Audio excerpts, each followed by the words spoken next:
Hey everyone. I am really honored and delighted to introduce one of my spiritual teachers, Ramaa Krishnan. She's a consciousness teacher and the founder of Full Bloom Lotus Center for Self-Awareness. She's the author of The Yoga of Self-Love, The Sacred Path to Wholeness and Healing Through Inner Child Work. It's a therapeutic memoir that blends personal truth with timeless wisdom.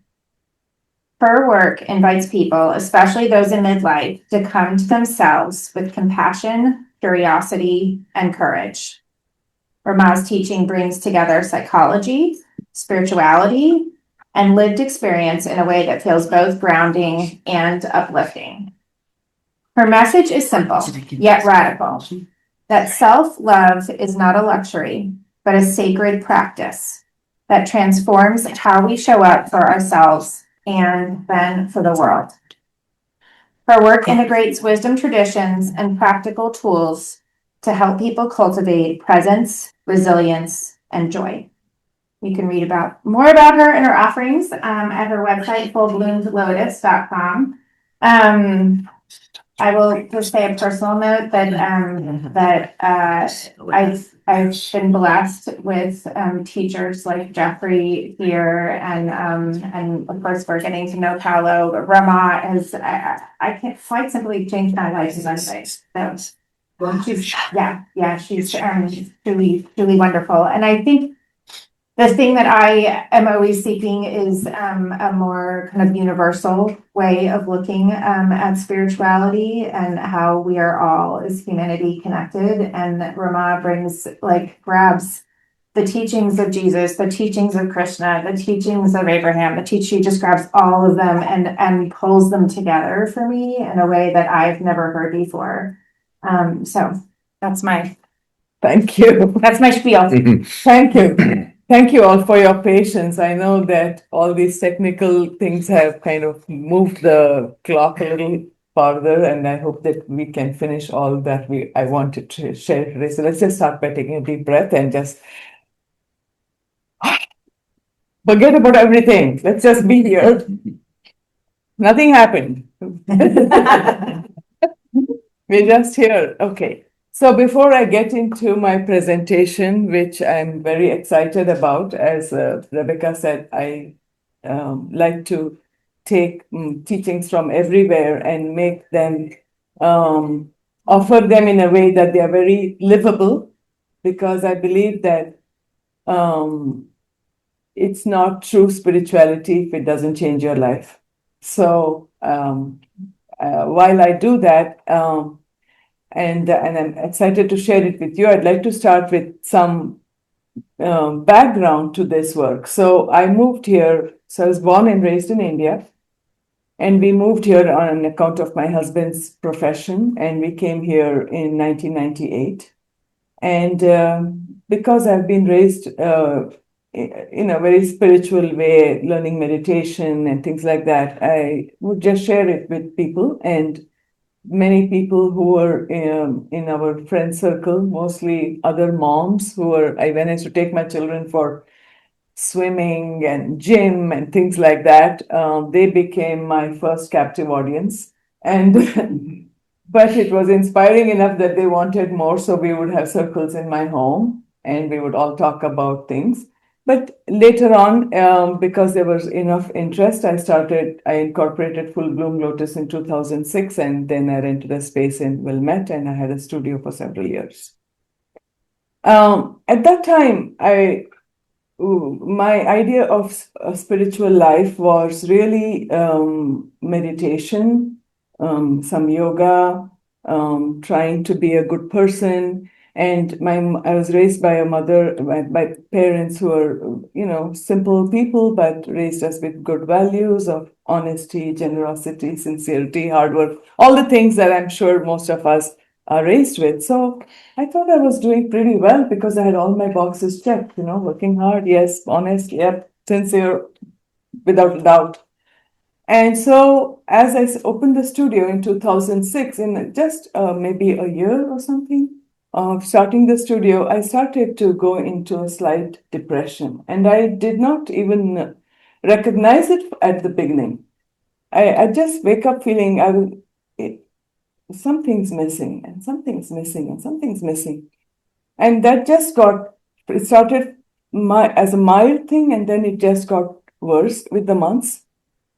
Now, with what I know now, I would have dealt with it very differently, but at that time, I was who I was. And the way my mom would talk about emotional health in India, she would, when we saw people who were sad or depressed, she would say, depression is for weak people. So I didn't want to be a weak person. I was going to power through it. So, but it just was getting, meanwhile, I had already started the studio where I was teaching meditation and even, conscious parenting and all of these things. So, and I had this obligation because had to pay rent at the studio. So I had to show up every day and teach the things. But I felt like a phony because on one hand, I would teach all these things, but in my heart, I knew that something a cloud had come over myself. And I knew that there was this sadness in myself that I just carried all the time, even as I presented to the world, as my mother said, a strong face. And this continued for some time. Then one day at the studio, there was a woman who just came in, and I'm just giving you a little background. It's all there in my book, but I think the presentation will make more sense to you if I give you a little background. So, a woman came to the studio who was a dream interpreter, and I had never really looked much into all of that. And so I was out of curiosity, I made an appointment to see. Okay, the day of the appointment, the night before the day of the appointment, I had a very vivid dream. And in that dream, I saw myself with a little girl, and I was wearing a traditional sari, and which is not unusual because that was what how I used to dress when I was back home in India, so a traditional dress. But in my dream, I saw this little girl who fell down and hurt herself. And I had turned my back and I heard her crying, and I just dropped everything and I ran to that little girl. And when I embraced her, I felt a sensation of pure bliss go through my entire body. And I woke up at that time with that sensation still going through my body. A joy, a luminosity that I had never experienced in my years of yoga and meditation and everything. And I knew something had happened. I did not know what it was. I knew something had happened. So the next day, interestingly, coincidentally, it was the day I was supposed to meet her. So I couldn't wait. And when I met her, I told her that, I said, it's so odd. I had such a most vivid dream. I was waiting to meet you. And she said, okay, tell me all about it. And then I described the dream to her. And I said, who is that girl? I want to find her. I don't remember seeing her. Who do you, where is she? And she said, that's your inner child. And I said, inner child? But I am now, some 40 years something old. What inner child are you talking about?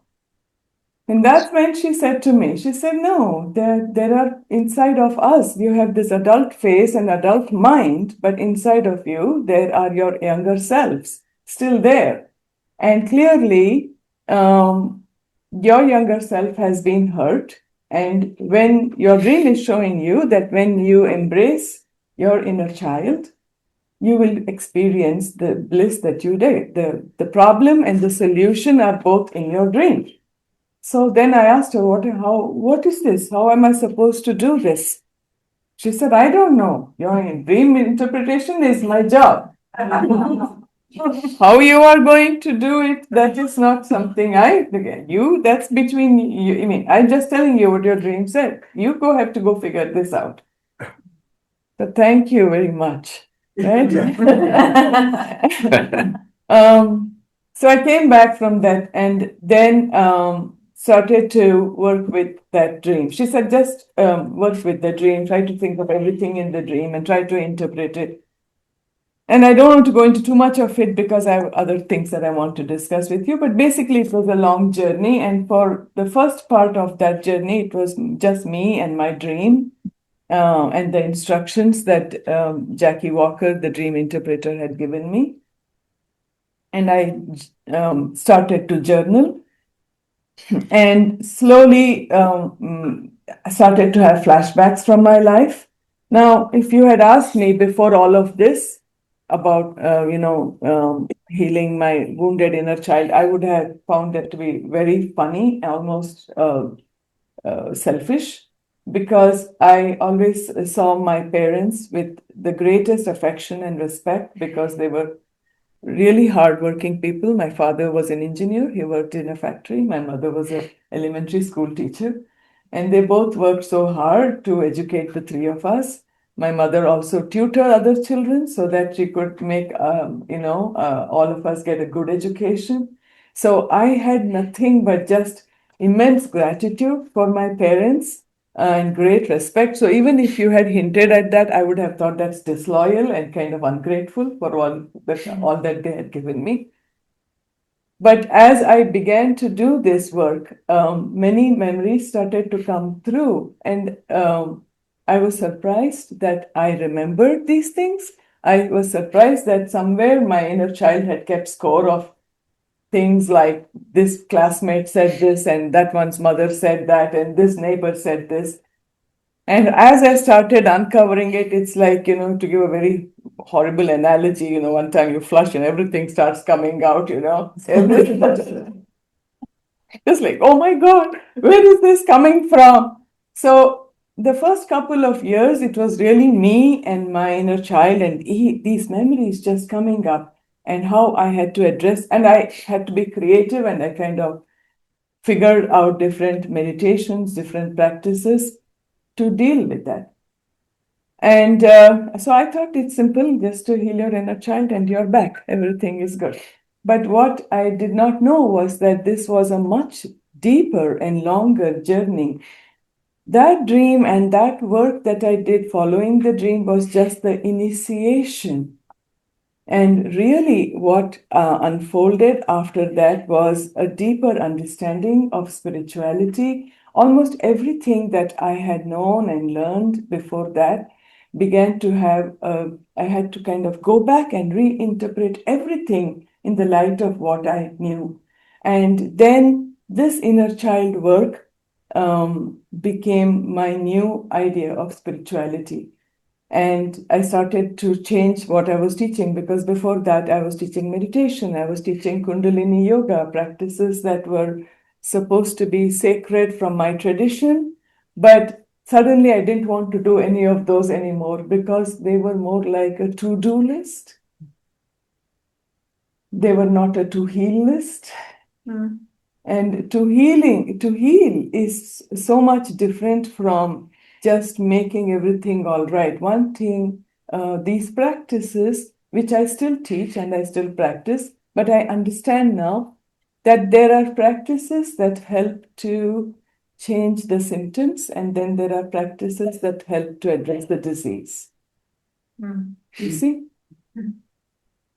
Changing the symptoms brings us relief, but when you heal the disease, it shifts your consciousness.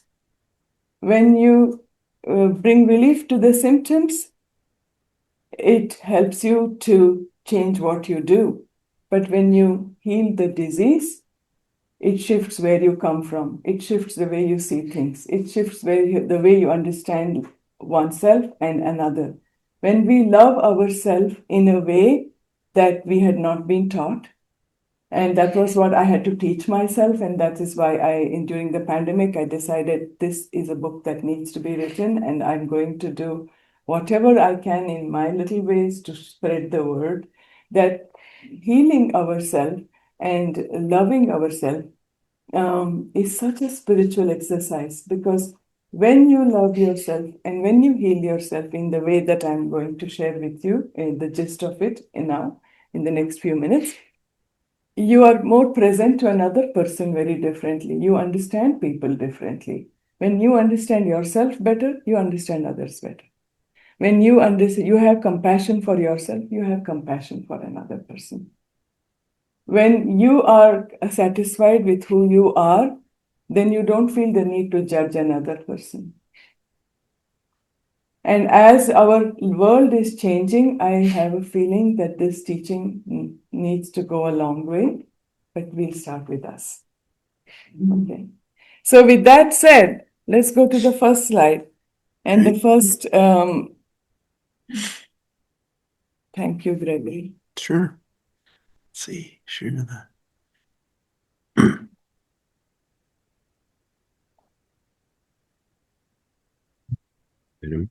Sharing.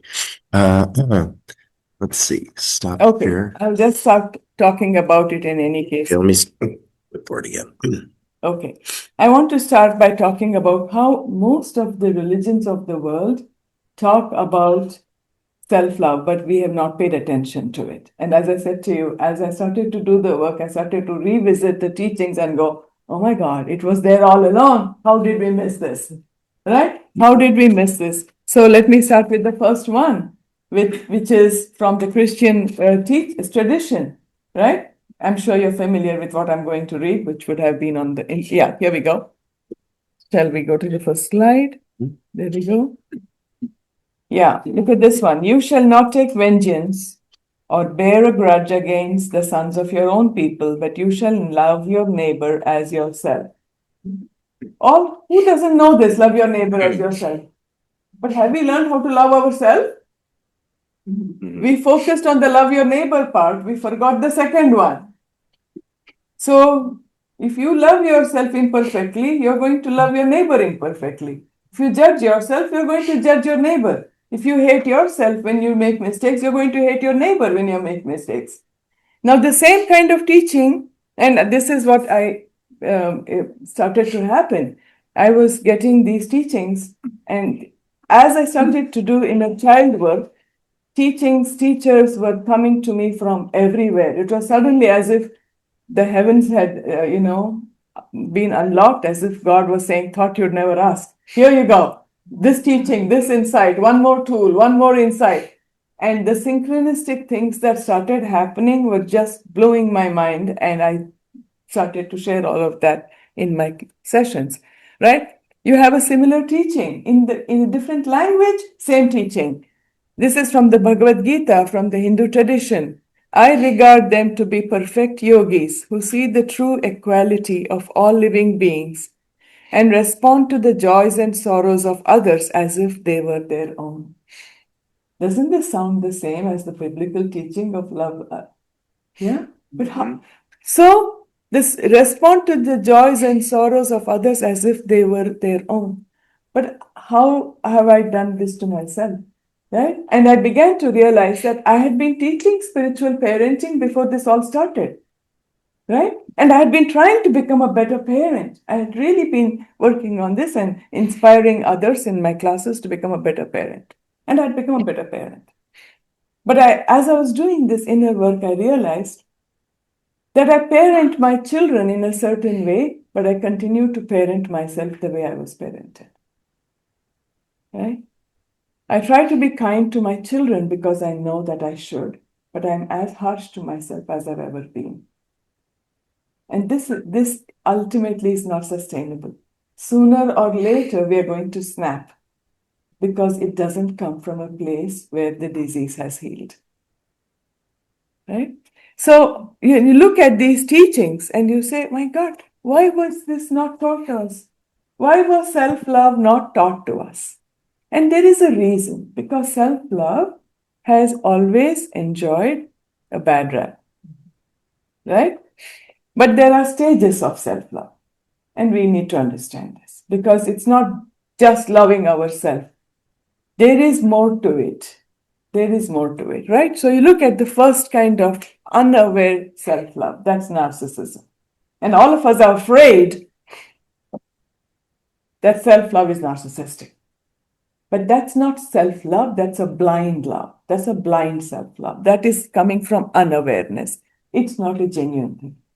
And narcissism can be, as I was telling you, I began to study so much. This whole process from point to point was for 10 years.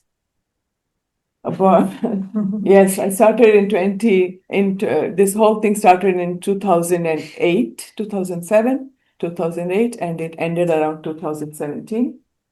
And in 2020, when the pandemic happened, was when I sat down and I wrote my book. So the whole thing, in 10 years, I studied so much.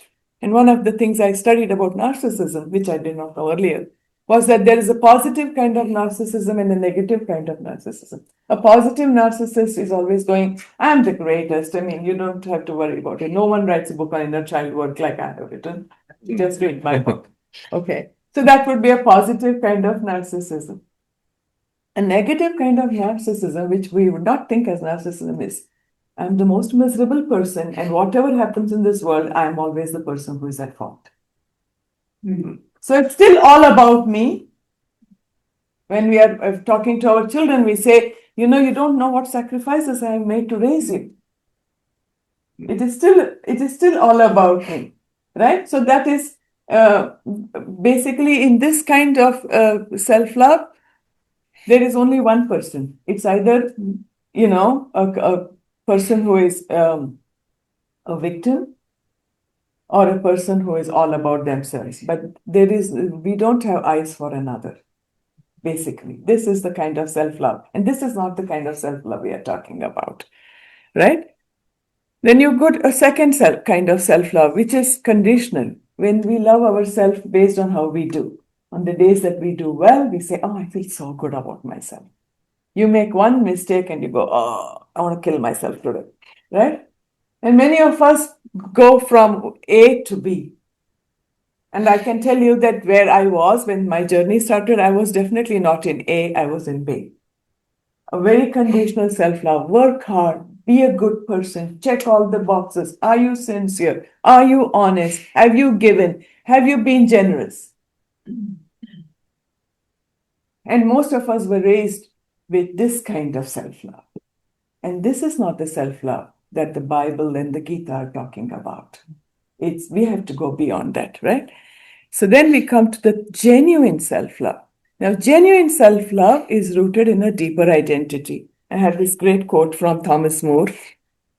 We might say that the cure for narcissism is to move from love of self, which always has a hint of narcissism in it, to a love of one's deep soul.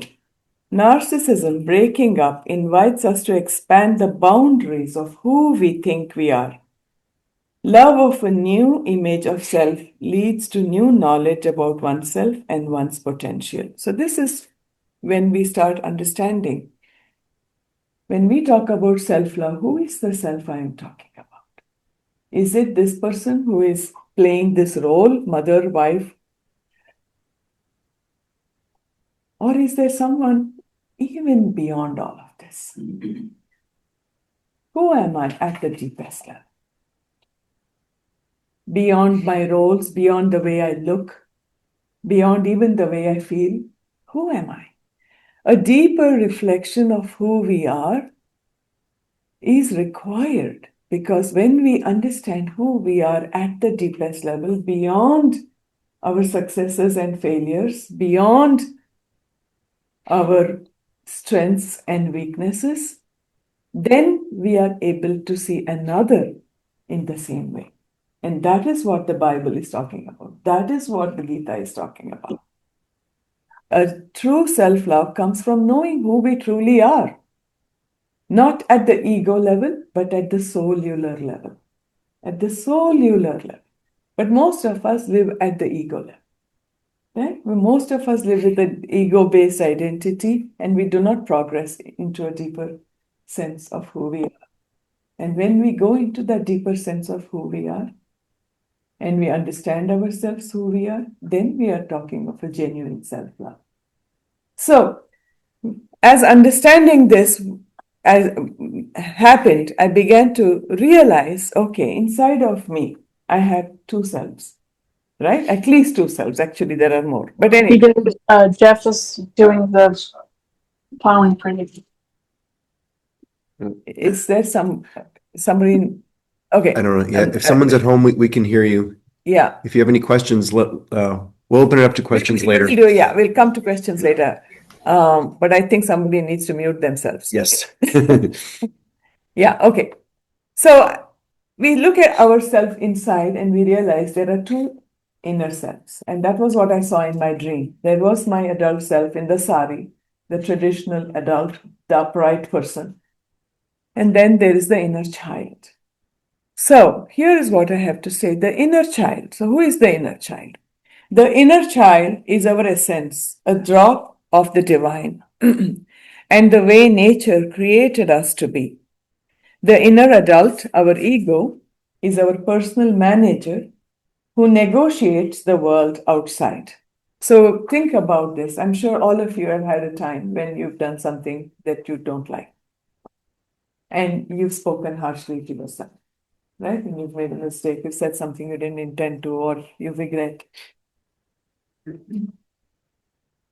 Examine that moment inside of yourself. Okay? I'm asking you to do it. Examine that moment in yourself, a memory when you are angry with yourself. There are two here, one who is angry and one who you are angry with. Right? When you say, oh, I'm so angry with myself, why did I do that? So there are two voices here. One who is saying, can't you believe you just said that? That's the inner adult. And then there's the inner one that's feeling the shame. And I just get into a hole and crawl away into the ground. Right? That's the inner child. The one who you are talking to is the inner child. And the one who is doing the talking is the inner adult. Right? Now, for all of us, this is true that we have who we are. And we are sometimes going to do great things and we have inspired moments. And sometimes we just put our foot in our mouth. Right? This is true for all of us. Even though we might get up every day and want to be our best self, some days we are able to pull it off and some days we are not able to pull it off. Some days we're able to keep the resolve of, I'm not going to eat over so many calories. And then some days we look at that cheesecake and all bets are off. Right? And then there is there is this who we think we should be and who we are. There are these two, right? Who we think we should be and who we are. Now the question is, what populates the space between who we are and who we think we should be? What populates that space? That's the thing, right? So as I was doing all of these things of why do I have so much guilt or shame? And why do guilt and shame, can I please have some water? Of course. Hot water. Can I,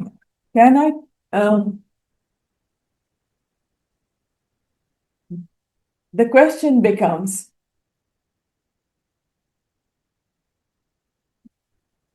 why does this guilt or shame or self-rejection feel so right?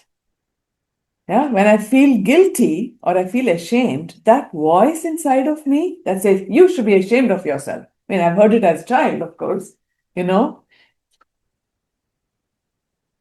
should be ashamed of yourself. That voice tells me now, you should be ashamed of yourself. And I feel like I'm doing the right thing when I'm feeling ashamed of myself. I've done something wrong. I should be feeling guilty. This is right. This is correct. This is the right feeling. This is the voice of truth inside of me. It feels like it's the voice of truth inside of me. And that's the voice of truth that many of us have believed in. As I was doing this, many different teachings and templates and ideas were coming into my world, as I had expressed earlier. And one of them thank you, came my way was a teaching from Murray Bowen, who is a systems psychologist. So now we're going completely from spirituality into psychology. Bear with me and tie it all up together. So Murray Bowen, so this was the principle from Murray Bowen. Murray Bowen talked about the triangle. A three-person emotional configuration is the molecule or the basic building block of any emotional system. A two-person system is basically unstable. In a tension field, the two people predictably involve a third person to make a triangle. When anxiety in a two-person relationship becomes too high for them to handle, they will automatically and unconsciously pull in a third person. This is what he said. And one of my close friends at that time, it just so happened that she was doing a course on, the Bowen family systems. And she was telling me about family systems and how if there's a fight between the mother and the child, they will, rope in the father or different ways in which we triangulate automatically and unconsciously in order to diffuse the tension within ourselves. Now, I took this to a whole new level, which is inside of myself, because I was experiencing this every single day at this time. This huge gap between who I have always been and who I thought I should be. And realizing there was great tension and who was navigating, who was negotiating the conversations between my inner child and inner adult. Who was the one who was the negotiator? Now, the negotiator is a very important person in anything. In any conflict, the negotiator sets the tone for the climate between the two people who are in conflict. And what I uncovered as a result of that was that inside of me, forever, these voices of you should be ashamed of yourself, you should feel guilty, the guilt actually made me feel better. The guilt, and coming from, the way it was said to me, my mother, my grandmother, and all the people before, and with all due respect to everyone, this is not about bad parent. This is just unconscious living that they do to us what they have done to themselves. So, and I have immense gratitude for everything that I received from my parents. This is not about that. This is about how many of us unconsciously replicate the inner triangles that were given to us. And the inner triangle is who we think we should be, who we know we are, and the validation we give to the voice of guilt between the two. Guilt becomes the third. Guilt becomes the mediating third. And what does guilt do? I continue to work harder and harder. Every time I make a mistake, I go back to, let's meditate some more. Let's meditate some more. Maybe today we are going to just meditate some more. Okay, you said something that was really, that it doesn't behoove you to say such things. You should be ashamed of yourself, but you meditate and it'll be okay. Right? So what I was beginning to see was that somewhere inside of me, I had taken this voice that was given from multiple generations that kept the divide in its place. I'm not as good as I should be, but I'm trying to compensate for it. And as long as I'm compensating for it, and I will never reach it, I will never be enough, I will never be good enough, but I'm always compensating. The mediator is saying, well, that's okay. And as I was doing all of this work, and as I said to you, so many teachings and insights were happening, and I began to realize I don't want that mediator anymore. I do not want a mediator anymore who does not help me to accept myself just the way I am. I need an internal mediator who helps me to love, accept, and work with my imperfections. Not to reject myself, but to raise me to a better version of myself with love, acceptance, and understanding. So my internal triangle, this was how it was. I saw that the third so I had this inner child who was emotional, intuitive, and raw, and the inner adult who was rational, factual, goal oriented. This is a page from my book. And the third used to be a perfectionist, punishing, critical God. It felt like it was coming from God, which is why I felt like shame was actually a good thing. Guilt is a good thing. It comes from God. And suddenly I thought, I don't want that God anymore. I want a new God. I'm firing the old one. Right? And my third is going to be a compassionate, supportive, and integrative being, right? A presence who is not about making me perfect, but about helping me to love and understand myself. And I began to see the difference between emotional regulation versus emotional integration. Emotional regulation refers to the ability to understand, manage, and control one's emotions, while emotional integration involves the process of accepting and integrating emotions into a coherent sense of self. Around the same time, by a strange set of circumstances, I ended up being admitted into a 2-year program at the Carl Jung Institute. And I did not know much anything. In fact, when growing up in India, I'd only heard the name Freud many times, but never Carl Jung. So how that whole happened is a whole another story I'm not going to go into. But later on, as I was doing the course and I began to learn about Carl Jung, I was told that he was called the midlife specialist. I had no idea that I was going to be at the right place at the right time. And here is what Carl Jung said: I would rather be whole than good. Right? And now we start understanding a sense of self that is not about perfection, but a sense of self that is about honesty, authenticity, acceptance with responsibility, a higher consciousness that allows us to be who we are while taking responsibility for ourselves, right? So now you see how important is the role of the third inside our psyche, right? The third inside our psyche, the God that is there in us, is that God going to be a critical, judging voice inside of us who masquerades as our conscience but is just the critical voice from the culture? Or do we want a God who is loving and accepting, right? A loving third is the answer. In the Bhagavad Gita, there is a line. It says, faith is a person's core. Whatever his faith is, he is.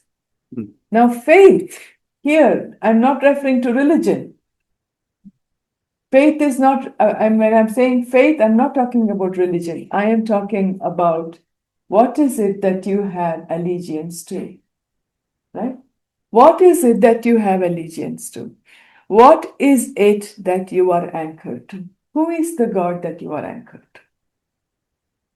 Is it a God who inspires you and yet knows that you're going to fall from time to time?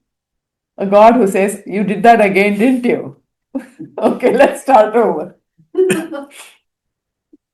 Or a God who rejects you and punishes you for being imperfect, who says, you've disappointed me, there you go again. Right? This is what is meant when in the Gita the line says this: whatever his faith is, he is.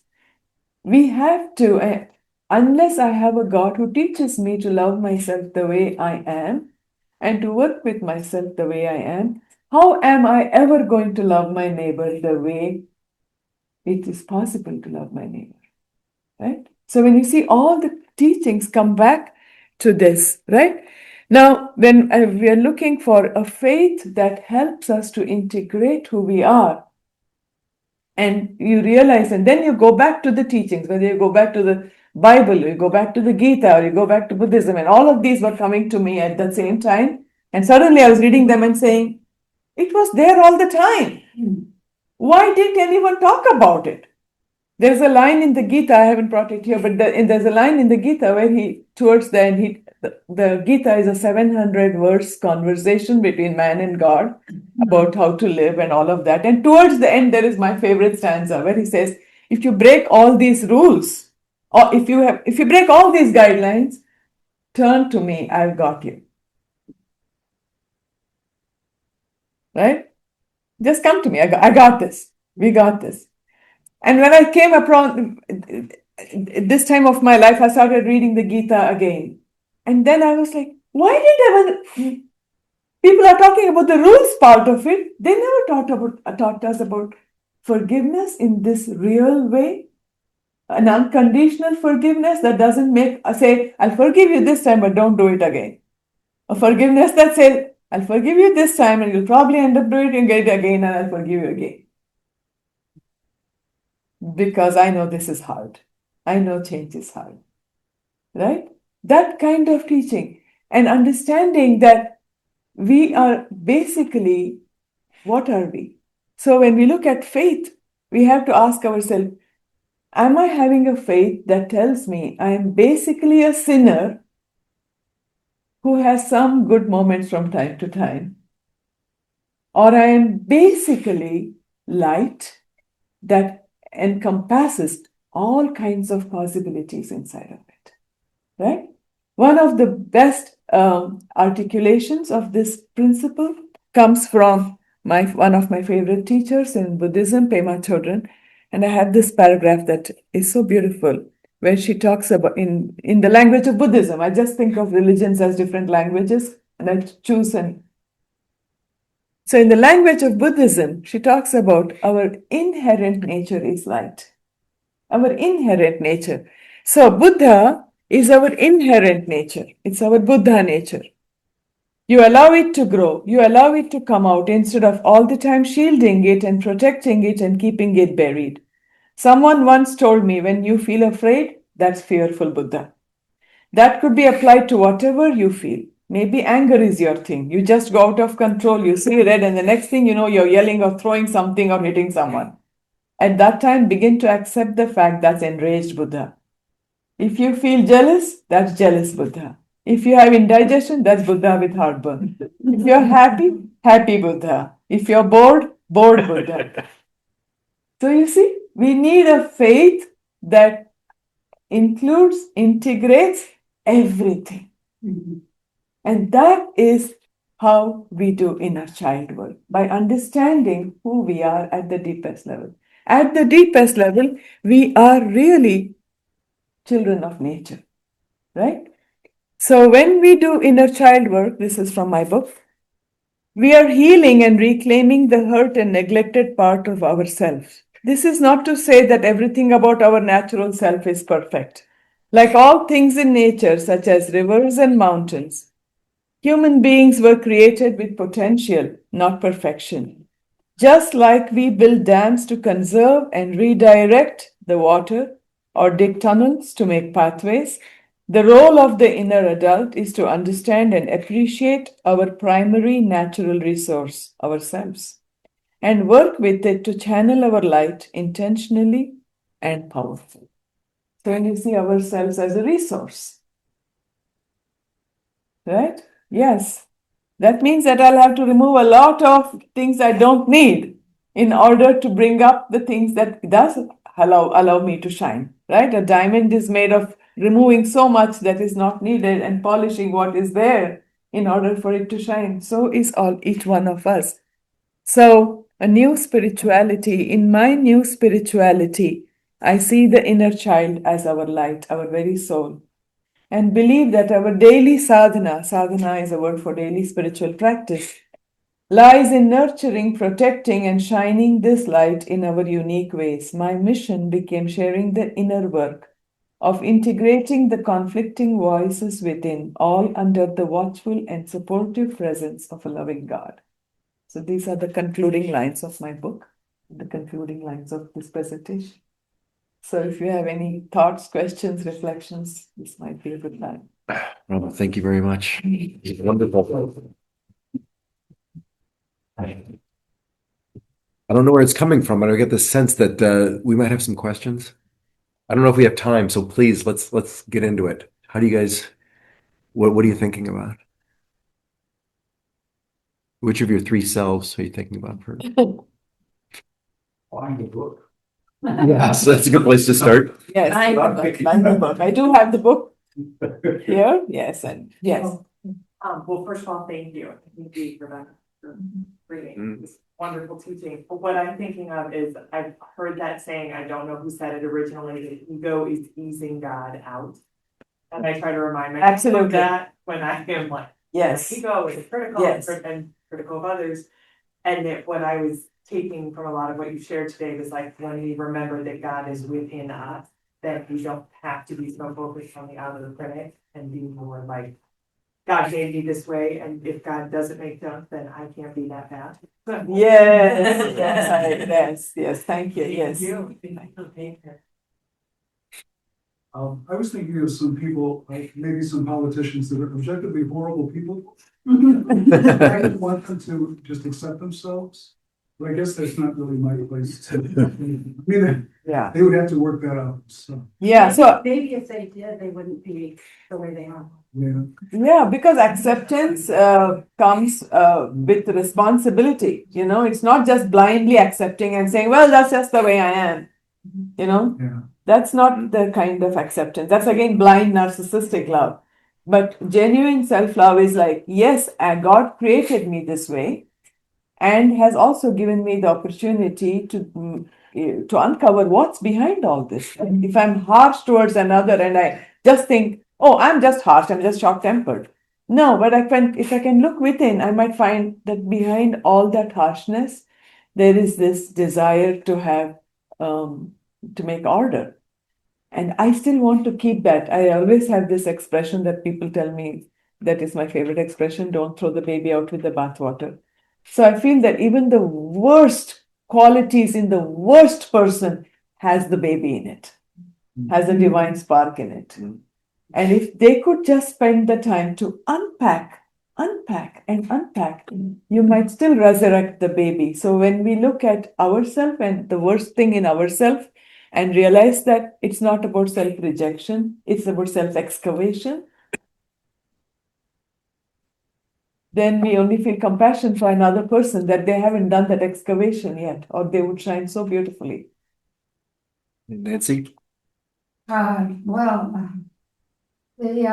idea that I look at somebody and I think, well, you know, if he could have only heard you speak or something. Maybe, we can begin a new thought, maybe a new thought, just a new thought. Then I thought, if you ever bring this kind of a conversation up, like for instance with my own family, you know, I can only tell you it might be something like, "Oh, here it goes again," or just you know, they just slowly drift away. They're trying to be polite. And I like your idea of unpacking. How can we get that stubborn person to consider changing? Is I there a wish- trick? No, I don't know that there is a trick, but I do think that when we change ourselves, when we don't, we come from a place of loving them for who they are Mhm. and not needing them to change.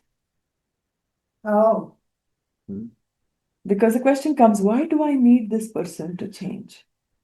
And then I might realize, for example, if I want my child to change, why do I need my child to change? And I realize that I have always believed that I am good enough when my children do well. And that means I have edged God out in myself and say, no, they are who they are and they are going to grow up when they are going to grow up. It's nothing about me. I'm just going to continue on my journey. This is not selfishness. This is kind of leading by example. I see. That's what I think, because I also have people in my life who I wish I could change. So, you're talking about diversity, and through diversity, you know, some level happens. Yes. Some leveling. Yes. Yes. The thing is, and you know, and I talk about this in the book, as my as we work on self-love and our sense of self becomes deeper and deeper, we might realize how our lives are actually interconnected. When we start becoming kind to ourselves and we are more patient with another person, without any words, we are impacting how they are, and we are making a difference in this way because there is a golden thread. I always talk about a golden thread that ties our lives together. It's all of humanity is like a tapestry, and one thread that might be mine, if I change it, some ways in ways I do not understand, it changes the tapestry. Beautiful. And that is what I think the Bible and the Gita talk about when they say, love yourself, love your neighbor as you love yourself, because it makes the connection between the self and the neighbor in one sentence. And we have two different faith traditions that are making this connection between self and neighbor. Why are we even talking about both of them? Why don't they just say love the neighbor? Why do they have to bring that second part? And the same thing in the Gita. Why do they bring the second part in? Because of that golden thread.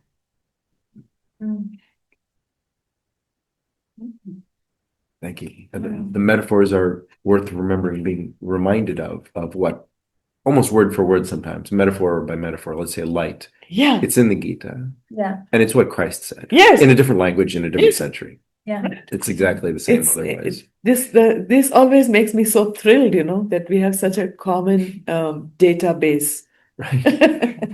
And levels of self-consciousness. Yes. That's a great Yeah. way to think about Do it. we have time for a short meditation or not? Do we have time for a short meditation? Absolutely. It only takes us about 5 minutes to go through that hallway. Okay, let's do a little meditation then. Okay. So as I continued my inner work, my meditations began to be very different. And that's what I want to share with you. I would like you to take your five senses inward. The reason we close our eyes is because we want to turn away from the world outside and go to the world within. We bring our awareness to the heart center. Now, the heart in yogic tradition, the heart center is where heaven and earth meet in us, which means our inner adult and our inner child, who we should be or who we think we should be and who we believe we are, come together in the heart center. So imagine that you are opening a little chamber in your heart and you're inviting your younger self or selves in it.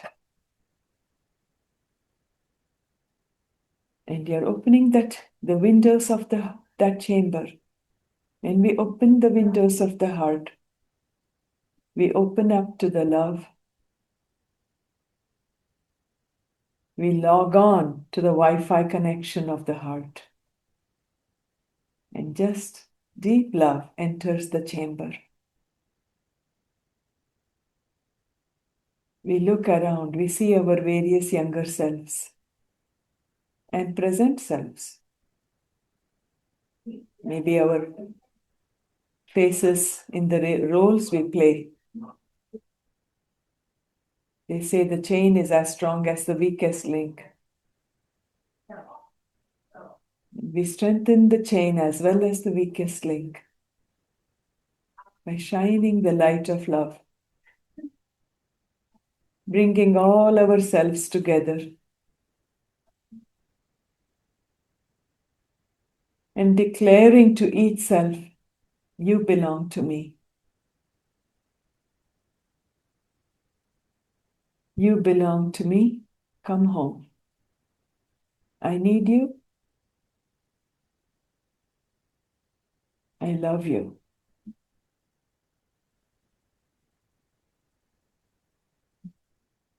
We draw our team together. We huddle in the heart.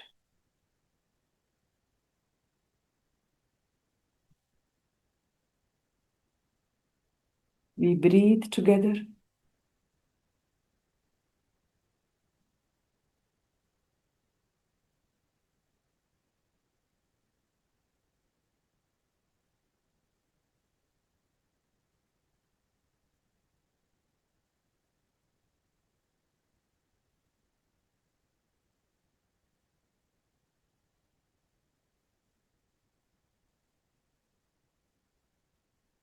regardless of what has happened in the past or what awaits us in the future, in this moment. Our togetherness, our solidarity is all that matters.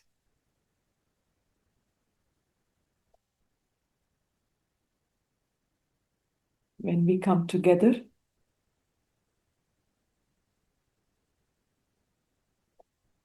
our wholeness is bigger than the sum of its parts.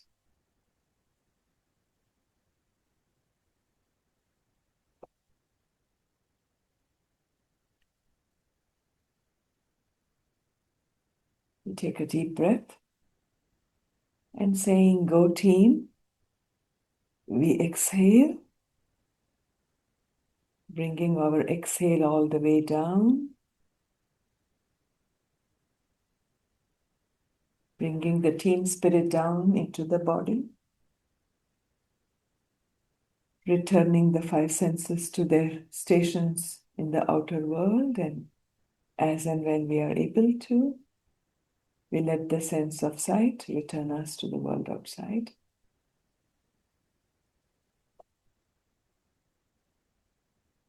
Opening our eyes when we are ready.